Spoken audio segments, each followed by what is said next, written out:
It's like, it's kind of like the Assassin's Creed curse to some extent now. They had all of this continuity and all of these shenanigans and ideas with the like current quote unquote, what do you want to call it, modern day era of Assassin's Creed games. And then in, spoiler alert, one of the games, it just kind of goes abrupt and the main character gets killed and what la di da, they just go and say, oh well, so the fourth one's still a thing, as is the fifth, as is this like little standalone thing. And I was like, but I was invested in that guy in the modern times, and you just kind of pissed him off. Like, you pissed all over him and was like, moving on because we can still milk this cash cow. I'm like, you should never have done the modern era then. And I'm like, if you were to have just made, you know, Assassin's Creed and be like, hey, it's a series where you play as this crazy secretive organization and you go through different eras, and it's supposed to be like a virtual reality game inside a game and this and that, I would be like, cool, I can get behind this series 110%. I'll never judge it because I know what it's about. Instead of, here's your first assassin, here's a modern day guy, here's your second assassin, 2 other games attached to that one assassin, and your modern day guy is still alive.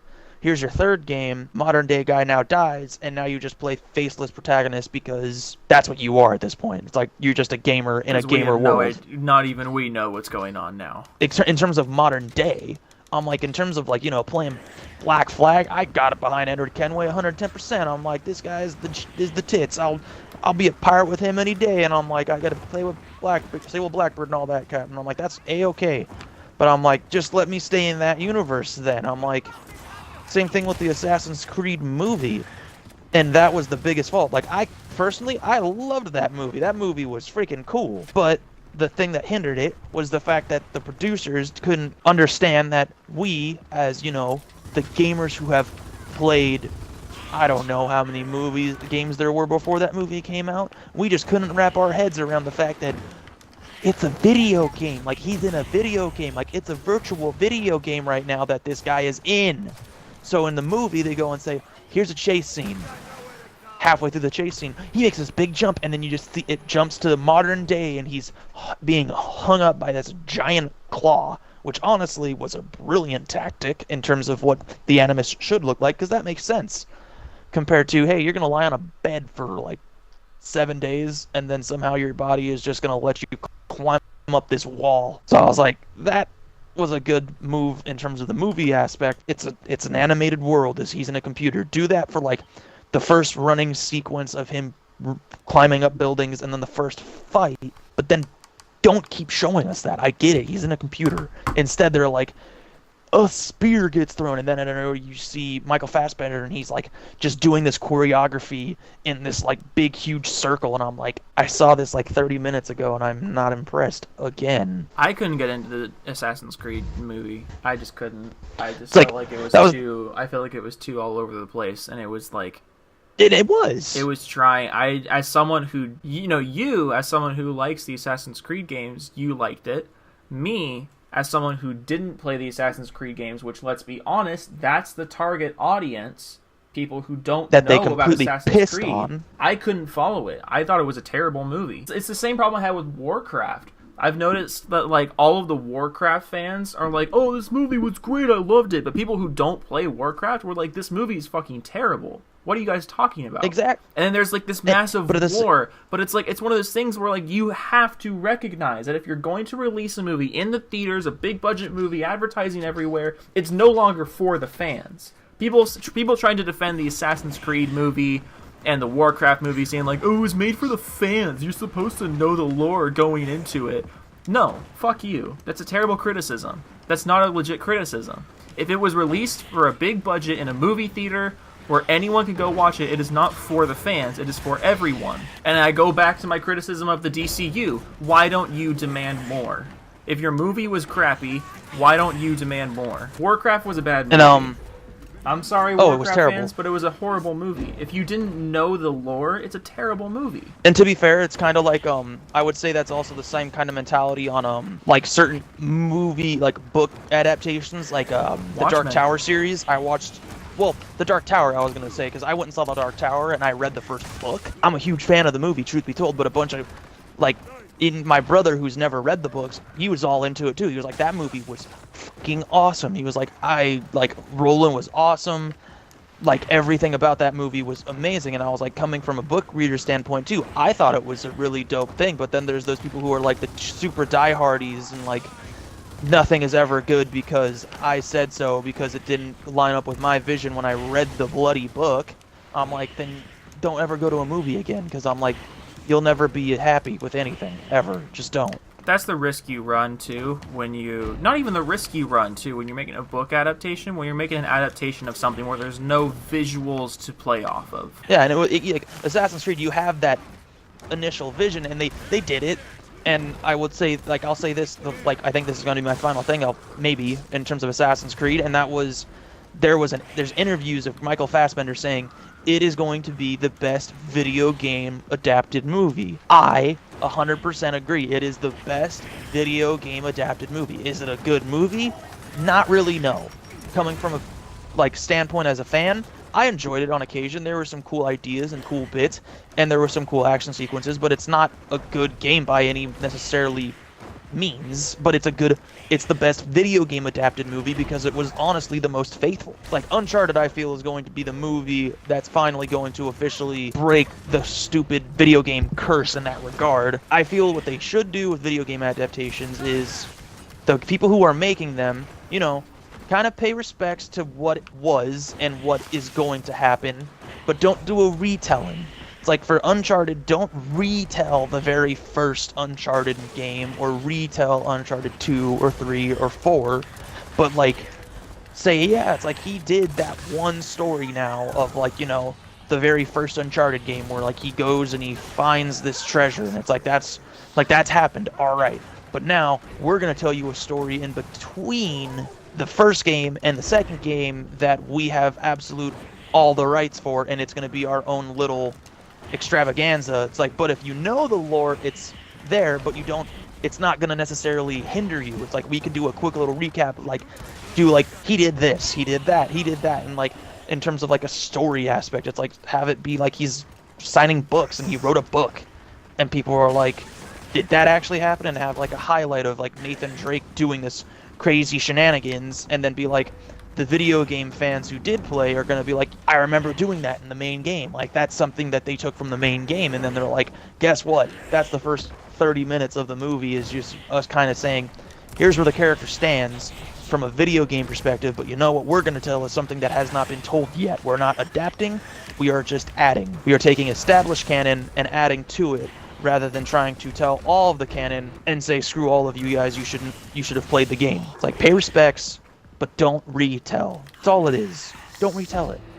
Because retelling it just makes everybody hate it. Because it's not the same. Everything you just said is why I love the Silent Hill movie. Honestly, when I hear people say, like, Assassin's Creed is the best video game adaptation, I'm just like, Silent Hill. You know, that Silent Hill happened. But you remember that movie? Then, like, that was a good fucking movie. It is. But that, like, it was such a good movie that, honestly, I forget that it actually is based off of a video game. Truth be told. Like, I completely forget that the Silent Hill... Like, I know it's a thing, but I always forget, like, oh, yeah, that was actually a game. Like, I'm just like, that's just a freaking horror movie. Like, straight up, that's just a dope horror movie. It's just a really good psychological horror movie. And I'm like, but at the same time, that's where those kind of games have super good adaptations. Because it's just, you know, a freaking horror film straight to the point. Because it was just I wouldn't go that far, because I think the only good horror game movie adaptation so far has been Silent Hill. If you think about like Alone in the Dark, Resident Evil, like those are all really shitty movies. But that's what I mean House too. of It's the like, Dead. It transfers well, and it paid well. Like, that was the whole thing. I don't know. I just feel like video game movie adaptations don't work. It's just like there's by the nature of a video game compared to a movie, there's just so much more going on in the game.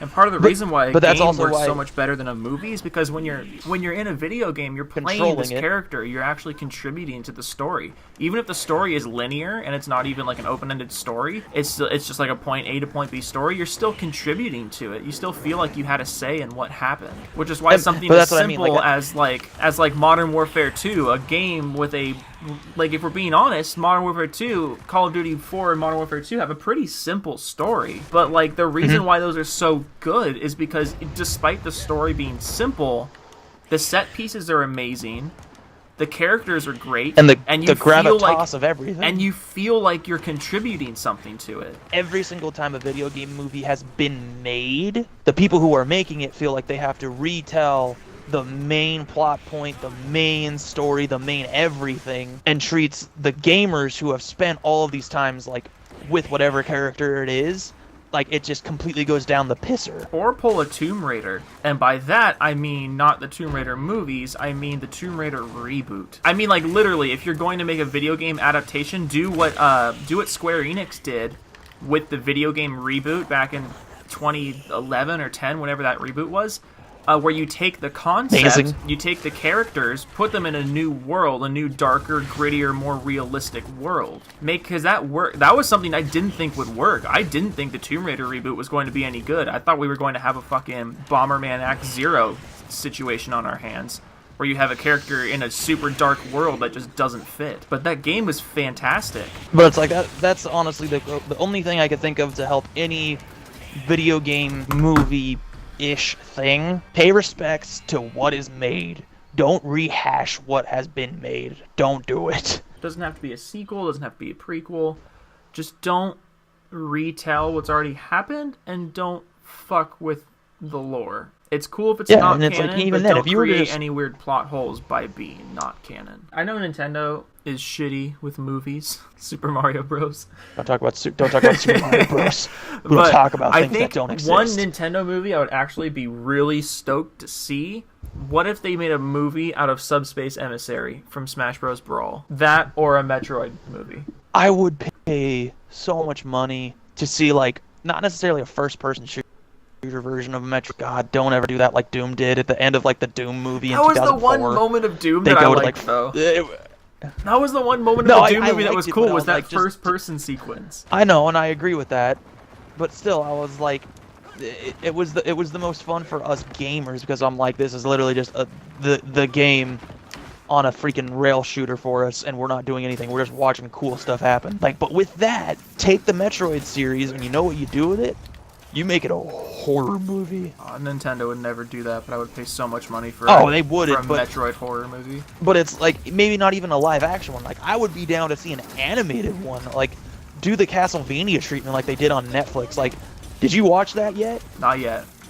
The Castlevania series on Netflix, holy Christ, it is so freaking good. But I'm like, do that with Metroid. Like, I want to say they even said they want to do a thing like that, like a Metroid anime after the success of Castlevania, and hopefully the soon-to-be success of their Assassin's Creed anime. They want to do a Metroid one, and I was like, if that be the case, oh, dude, I'm like, I'll just go watch the Adventures of Samus, and I'm like, and at the same time, I'm like, don't do the Super Zero Suit Other M Samus where every single shot has to be of her butt. God, fuck like, Metroid Zero Mission. But, or not Zero Mission, Other M. Zero Mission is fantastic. I'm sorry, I didn't mean to talk shit about Zero Mission. Have you heard of the YouTuber, The Escapist? Yeah. Or Zero Punctuation? He has a review of the Other M, and it's super funny because he's just like, the writers must have been like, what should we do for the ending? Like, Metroid Other M right to A? It's like, I don't know. It's like, should we do this? It's like I don't know. It's like, how about we figure out a way to have her drop her hat, like her armor comes off and show off her bum again? And it's just like, legit, that's all that they thought of at Team Ninja at that point in time when Samus became a sex goddess. Because I was like, you took like the one cool thing about her in, the original Metroid, which is where, like, if you beat it in a certain time frame and her outfit comes off and you learn, like, what you thought to be this super cool, awesome BA Space Marine as a guy turns out to be a girl, and she's just as awesome. And they were just like, guess what we're gonna do? We're gonna make her tits the size of freaking watermelons and her ass the size of, like, a state, and A state. Little boys are just gonna like just eat it up because she's now so sexy, and it's just like I don't want that. I want my awesome BA Samus, who literally just stares down Ridley every time with her gun, and it's like I may not have all my power-ups yet, but I'll go toe to toe with you. And have you seen the initial Super Smash Bros. Brawl reveal trailer? How they introduced Samus Zero Suit? They literally, the first shot of Zero Suit Samus is her ass. It's so disgusting. Yeah. It's like, this is a character. Samus is a super interesting character. Fucking treat her that way, dude. It's like, I thought Nintendo was all about family friendliness, but no, we're gonna have a fucking character that's actually really interesting and is a badass female character, something we need more of, and we're just gonna turn her into a sex icon. I will say, I think we've had this conversation more often than not, just not on a recording session, is I feel certain games do require the TV show treatment because of the lore. The Witcher 3 being or rather The Witcher itself is finally getting a Netflix show. Dude, like I told my sister, and my sister's a super hard Game of Thrones fan and she's not a big gamer, but I told her about The Witcher and she was like, what do you think that I will like about it? And I was like, because after Game of Thrones is over, The Witcher is going to fill a void of so many fantasy junkies that are literally just in it for, the fantasy elements outside of, the blood, the guts, and all that crap. And I'm like, the boobies. The Witcher has all of that. The Witcher literally has all of that. And not to the point where it's gratuitous and not paying, respect to the girls. It's just, it's there, and that's that. And that's what I'm hoping The Witcher can be, because they even have the guy who wrote the freaking books that the games are based off of as a consultant, just like Game of Thrones has George R. R. Martin as a consultant, he's also. Oh, that was a beautiful headshot. Oh, you were saying about beautiful headshots? With TV shows nowadays, TV shows are just as on par, if not better, than some movies. And video games have so much lore that you can, in those moments, actually retell certain aspects of the game and not have them be an absolute middle finger to what's happened. It could just be like it's established and now we're just gonna put our own little spin on it for a TV show's sake. It's all these things. I feel like everything we've talked about so far, it just feels like it's so common sense, but studios involved just don't understand it. Because I feel like the studios involved, I feel like the difference between the Marvel Cinematic Universe and every other comic book adaptation, game adaptation, everything, is that the people in Marvel are actually passionate about it. The people in Marvel are actually fans. I don't feel like people in the other studios involved are actually fans of what they're adapting. Because I feel like to you and me, this is such common sense. Because we actually care about what it is we play, not only as, a mechanical selling point for gaming, but also a story element. Who knows? Who knows? Stupid people are stupid, and the people who aren't in power will never get in power.